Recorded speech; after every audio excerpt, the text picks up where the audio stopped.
All right. Well, everyone, welcome to the podcast. It's currently unnamed. We are recording live from the flooded basement of our office building.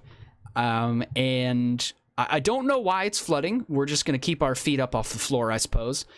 I would quickly like to just read out the office-wide memo that was sent out by the CEO day before yesterday. I perused it, but I didn't actually read it very carefully. To whom it may concern, it would appear that someone has released 125 feral rabbits in the HR department. Now, this in particular is a problem for a couple different reasons, but the main one is the strict no rabbit policy that they enforced last year. So normally it would be pretty fine, but they have done an exceeding amount of damage to the property, and yeah, we're gonna have to do something about the rabbits. But I'm joined here by Jonathan, and Jonathan, do you want to just quickly mention that thing you told me by the water cooler earlier? Like, I don't know why you said it's like a company-wide memo as if there's anybody else here but just us two. Like, it's really cramped in here. There's barely any space. Well, yeah, they have done some downsizing since the quarantine. I feel like a lot of people have been working remotely, and I didn't leave. And to be quite honest, it's because I couldn't find an exit. We are quite literally elbow to elbow over here. Pretty much, and my shoes are getting wet, so what we would normally... Don't even start about your shoes getting wet. My socks are soaked. and then there are the nice socks as well, the ones you don't want to get wet. Now it's all filled with, like, gunky dirt water. Can I just... wet socks? That is high up on my list of things I hate. Like, when you have a fresh pair of socks and you walk through the kitchen and someone was just a little bit too over the top when they washed their hands and got water on the floor, and you step right in a little tiny puddle. Oh, it's the worst. It's terrible. Just honestly, awful. Honestly, it should be considered a war crime. Honestly, yeah. Yeah, that's real bad. So real quick, I found a story that I want to tell you about. No?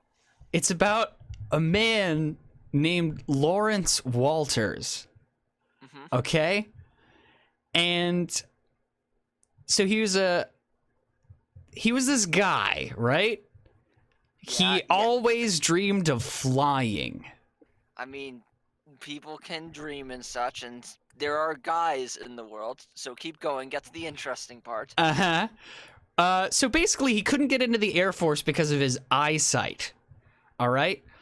At age 13, he thought about using weather balloons to fly. Okay? Age 13. Well, I don't know. I don't know how probable that is, but that is pretty crazy. I do see Stevie in the chat. Hey, how's it going? In 1982, he decided to do it. And so what he wanted to do is he wanted to float over the Mojave Desert in a chair strapped with a bunch of weather balloons. Is this actually real? Yes. Or like? Yes, this is real. Is this actually real? Yes. Oh, okay. I thought you were making this up. No, he attached 43 balloons to a lawn chair and filled them with helium. Apparently, he put a parachute on, and then he took a pellet gun and a CB radio. Apparently, sandwiches, beer, and a camera. And then he had this chair tied essentially to the back of his car, and then he cuts it loose, and he just goes flying. So that's insane, right? So basically, as you do, I mean, this is standard stuff. 1,600 feet into the air, he was spotted by 2 commercial airliners. That's how high. That's how high this guy went. That sounds like bad decisions. Can you imagine being the pilots or the passengers and you just look to your left and you see a guy with beer and a gun floating in a lawn chair? Oh yeah. It's like it's like those scenes in movies where you see like people on the wing of the plane either like hanging on for dear life or like sabotaging the plane, and then the passengers are looking out horrified. So apparently he was up there for like 45 minutes before he finally used the pellet gun to shoot a couple of the balloons out, because his plan, that's how he was going to descend, was to shoot out some of the balloons. But during this, after he had only shot out a couple, he accidentally dropped the gun. Oh no. So now he's just descending, but he's descending Stop! There's somebody sabotaging the plane wing! Why should I believe you? You're Hitler! He descended slowly until the balloons like got tangled in some power lines in Long Beach. Oh, that was a glorious sound. So as far as I know, he won a Darwin Award for this. Oh, so death. Yes. Apparently, I'm seeing on the wiki here that he appeared on Late Night with David Letterman, apparently. Oh, wow. Oh, he actually lived. Oh, yeah, he lived. And then he apparently went on to be a motivational speaker. You know, there's some crazy things that people do in life, and then they can say it out loud to somebody else. I don't think anybody could ever anticipate what would come out of that man's mouth. I mean, that is one of the, like, the fact that specifically he had this idea at age 13. Like, this was not some random thing he did. Here, I just put a picture so you can see. That's Walters with a bunch of weather balloons just floating into the sky. Yeah, this is like Texas, right? Or let's see. Where did he started in San Pedro, California. So this is California, man. But I gotta say, this has like Florida man written all over it, but there's like a man for each kind of state. The reason being is that like stories like Florida man, there are specific laws in place that keep certain stories like Florida man coming out from other states. So that's why you don't see much of like Oklahoma man or Washington man or any of all those other stories. But there's always a man, and you never know if you're sitting right next to him, knee deep in like murky water. My thing is, like, if I feel like if this guy was a Florida man, then this story would have gone so much differently. There would have been an alligator involved. He definitely would have been caught before he did it. That's the thing. With all these Florida man stories, half of them are like the cops catch them in the act or before. Walters did it, though. He accomplished his dream from age 13. Thank God he wasn't wearing a cape, or otherwise that would be really bad. Oh my gosh. Okay, that is one fun thing that I found on the internet. Do you have anything you want to share with me? Well, I don't really have anything fun in terms of like something I found off the internet or anything, but I have been thinking about certain stuff. Okay. I've had like Pokemon on the mind a little bit. Okay. Well, you've come to the right place. Idea about Pokemon. Yeah, I'm an expert actually. Yes. Yeah. Showing your confidence right there. But I've been looking into getting my Pokemon from later generations transferred to the most recent generation. So I have like all the way to Game Boy Advance Pokemon games. Like started with Fire Red all the way up into around Generation 7. I didn't do Generation 8 because it was just not my thing. I'd rather that's a like the highest grossing anything would actually make a good game without any without any bugs or mishaps or cut content that they ask for more money later. But that's besides the point. But out of the Pokemon games that I have, I'm missing one, and it's a really important one because it contains a really important part of my Pokemon collection, which are event Pokemon. Do you know about what exactly event Pokemon are? No. So basically, event Pokemon are like special mythical or legendary Pokemon you can get from the internet, from what's called mystery gifts. And they're like given out every now and then through various events. And in the older days, you'd have to go to places like GameStop and Toys R Us for those kinds of things. Toys And R Us, dude. if you say you're a Toys R Us kid, you are delusional. That's dream died when the franchise died. Jeffrey the giraffe, R.I.P. But like my copy of Pokemon White, I've looked through all the other DS Pokemon games that I have, and none of them have the entire collection of my event Pokemon, and I don't know where my copy of Pokemon White is. And I'm like, it makes it sting all that more to be like interested in Pokemon, because then you remember, oh yeah, all those hours and time I put into collecting all these Pokemon, a huge portion of them that are completely unique that I went out of my way for are completely gone, and I don't know where they are. See, for me, Pokemon is like the Ring of Power from Lord of the Rings, where it's like you can't grab hold of it unless you are willing to like commit to it, which is my problem, because when I like something in media, I am all in for that thing. Like, I do a deep dive, I try and find the earliest iteration of the game, and maybe that's just because I'm afraid of being like a phony, but that's my problem. That's why I can't watch Doctor Who. There's too much Doctor Who.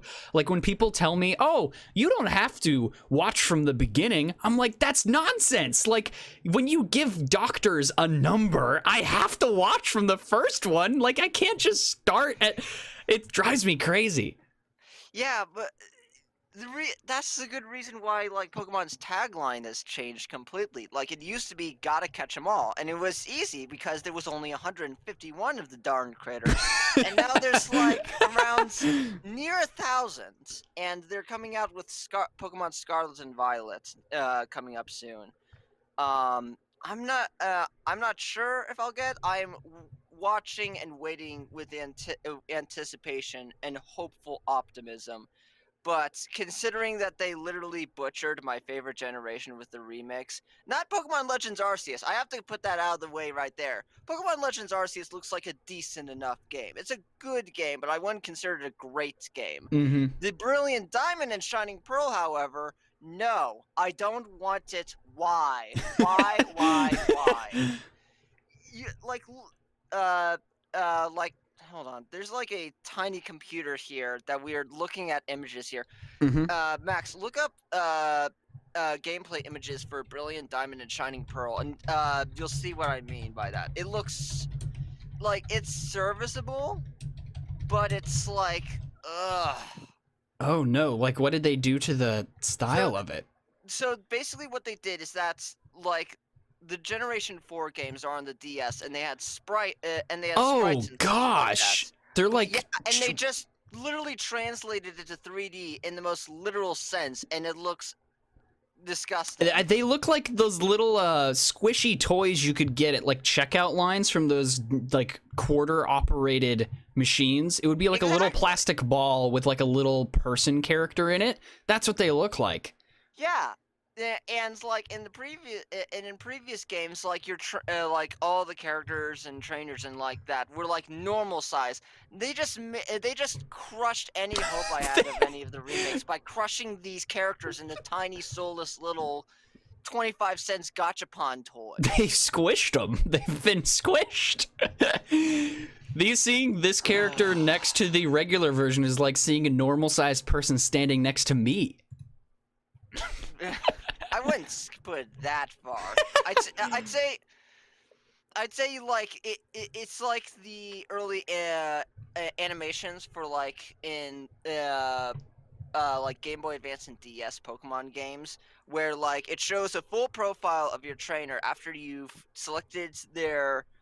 uh, selected their style and then their name, and you see like it's basically shrink down into the modified sprite chibi version, which was fun at the time because you can only do so much with the Game Boy and the DS, and you're like that middle person. You're like that middle person between the fully HD trainer boy, and then the Fully HD 144p JPEG. Fully HD Trainer Boy should be my biography. That would make like a good username. Okay, so we're being asked about top 5 films. Like, do you have... See, top 5 lists are very difficult for me. I have like a top 25, but none of them are in any particular order for me. That's hard for me as well because I don't see a lot of films, and I have never really thought about like... Well, I have thought about it, but I haven't been able to put enough thought into it to come up with like my top 5 favorite films I would consider... of all time. Let's say, for discussion's sake, we're gonna allow animated movies as well.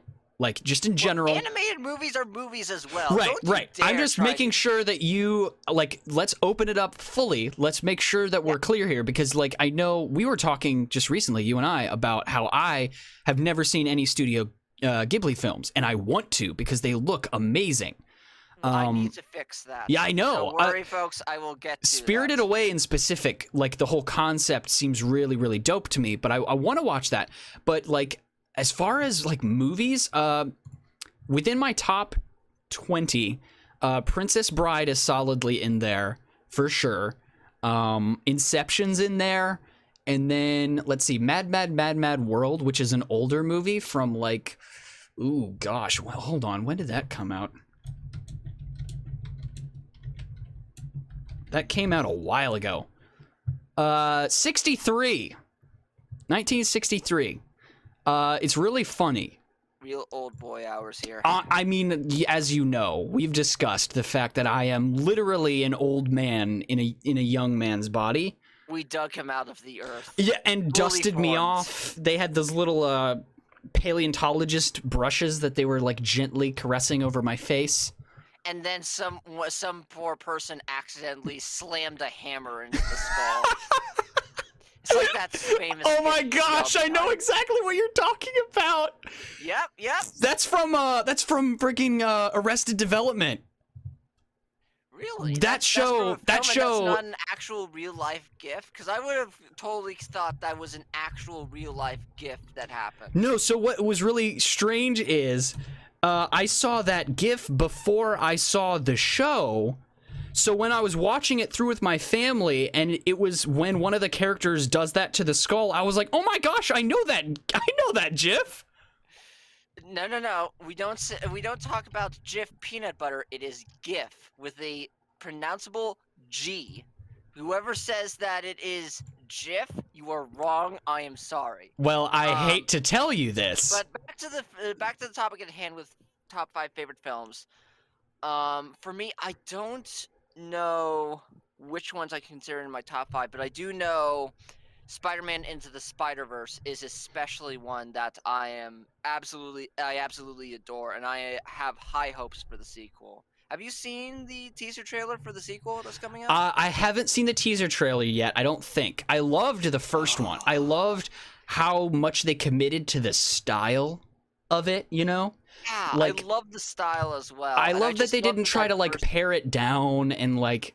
I don't know. It was just really... It was so creative on so many different levels. They spend, like, multiple years, I think at least 1 to 3 years just getting everything programmed for that specific art style, and it was fantastic. It made it look like it was a comic book moving on its own. I Yeah. love the diverse characters. It's a reason why Miles Morales is my favorite Spider-Man. Not Peter Parker. Peter Parker's like, okay. I've seen so much of him that I'm just like, yeah, whatever. But Miles Morales, favorite Spider-Man. He's a I good love being Spider-Man. able to see what he's in. You know that Nicolas Cage voiced the noir Spider-Man, right? Of course. He also, of course. It's his second best Marvel character depiction. Second only to Ghost Rider. Oh my gosh, you saw the trailer for the new Nicolas Cage movie that's coming out, right? I haven't, but Okay. I do know there's like a new movie he's being in, Can and I'm like, oh boy.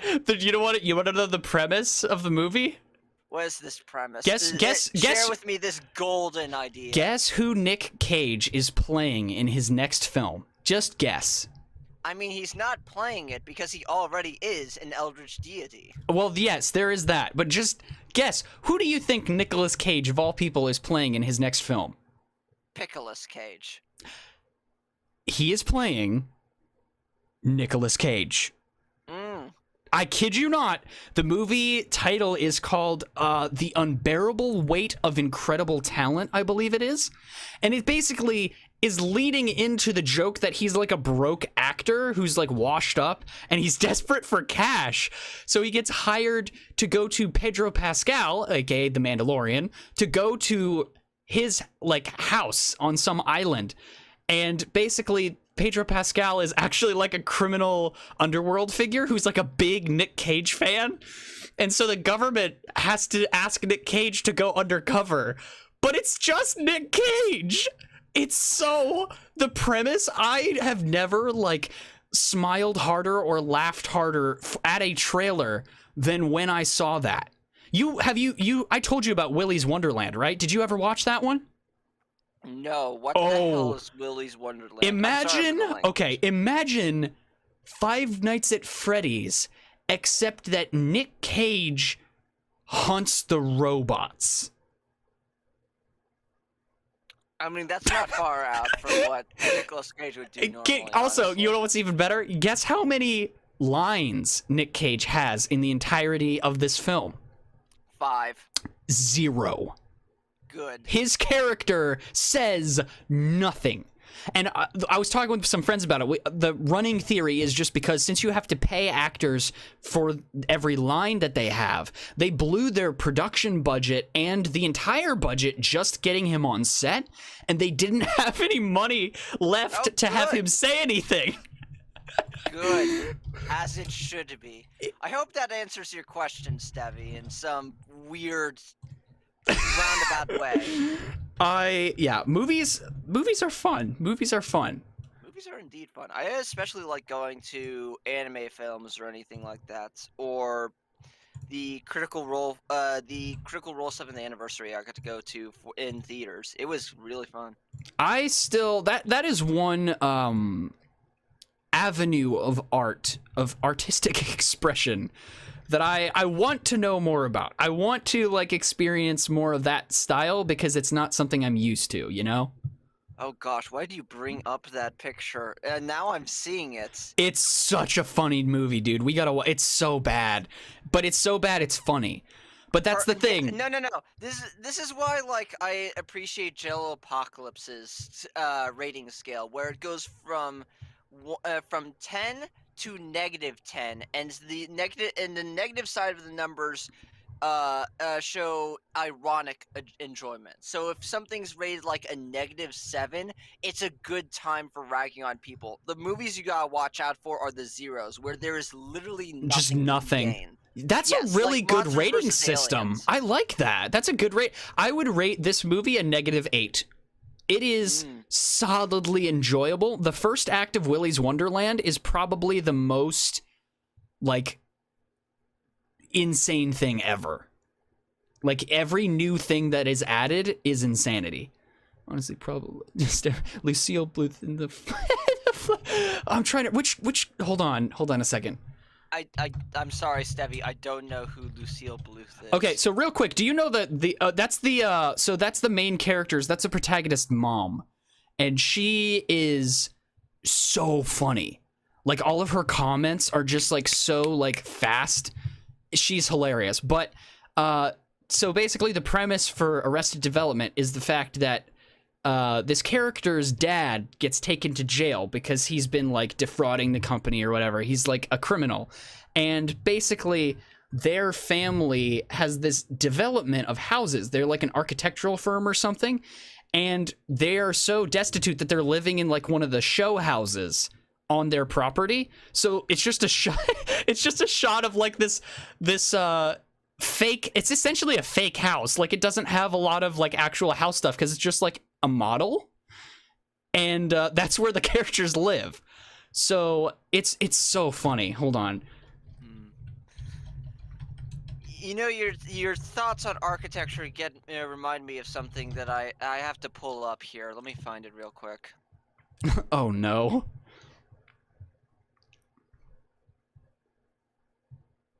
So I'm sure you are definitely aware of the fantastic place that is Wikipedia. Yes, it's a wonderland. Yes. Yes, it's the resource of the internet. If people on the internet say Wikipedia is not like resourceful for like papers and such, it is. You just need to go down to the very bottom to find where the sources of this information are linked. So then you can then link the things from the Wikipedia, from the things you found in the Wikipedia article to an actual research paper or something like that. And to be quite honest, Wikipedia probably updates things a little bit better than your textbook from 1986. Oh, certainly. The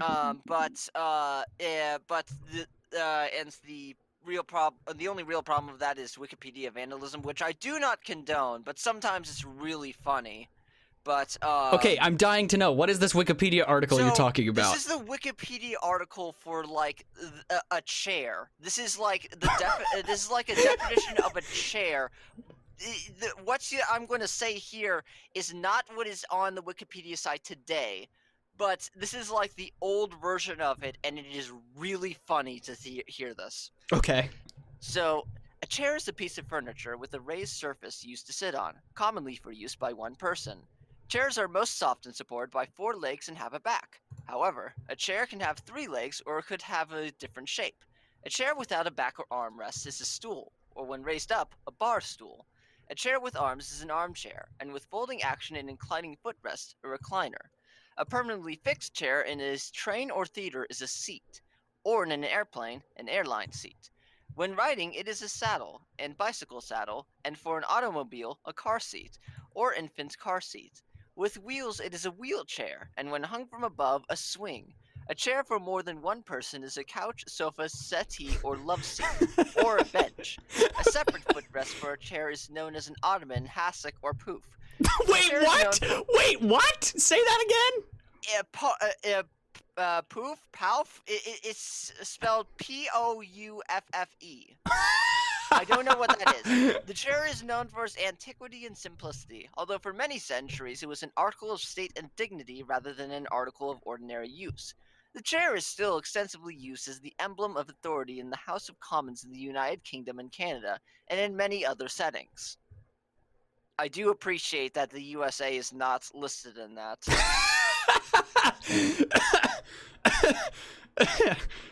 Chairs are overrated. I mean, come on. Obviously. Who needs chairs? Okay. Yeah, I think I'm hearing I think it's getting near that time where we need to get back to our desks and get some things done. So, for our next pitch meeting, like, we're never going to be able to move up in this company if we don't start pitching ideas to the top brass that they're really going to like. So we're going to, let's try and solve a problem, okay? We're going to solve a problem. Why try and suck up for the top class when we can just unionize and get a better wage that way? Ha ha ha, it's so funny. Ha ha. Seriously, there's sensors everywhere. Be quiet. Okay, so. Screw you, corporate! I'm out! Okay, so problem to be solved. What's a common problem? What's a common problem that we could solve with our ingenious brains? I think it's just problems all the way up, man. I don't know. what we could do. We gotta fix this entire company, its entire corporate structure. Okay. No, it needs to burn to the ground is what I'm saying. Christmas lights. Every year, getting the Christmas lights out of a plastic bin and trying to untangle them is awful. So why don't you pitch to me a product that could fix my problem?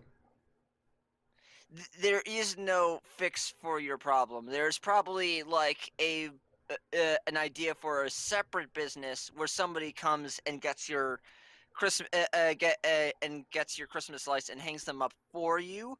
But if any one of you thinks that's the good idea is to have them up all year round, but have different lights for whatever season it is, you are insane, and I am not associating with you whatsoever. So what, the company would just be called like Untangler, but we'd have to Mr.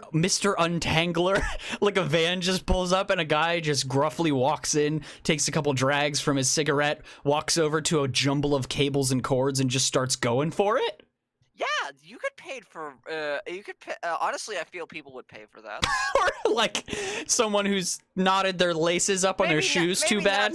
Maybe not the person who is like absolutely disheveled and is smoking a cigarette, but I would absolutely think like if it was just some person, willing to work and getting a fair wage and benefits, it would absolutely be a good business. Okay, so let's play this out. I will be Mr. Untangler. You're the client. I walk up to the door. Knock, knock, knock, knock. Where's the door to this out of this cubicle? I went out. Knock, knock, knock, knock. Knock, knock, knock, knock off your head. Please don't. Did you? I'm coming right in. I'm Mr. Untangler. Please don't call yourself Mr. Untangler. I noticed your door was unlocked a squidging, so I decided to let myself in. Oh. I don't like this new character. Oh, get out! Oh, down. your shoelaces are real untied. Come back here. Let me untie your shoes. Max, I swear, please just stop. This needs to be over. End the stream. Where is the doggone button for this? It's done. Should.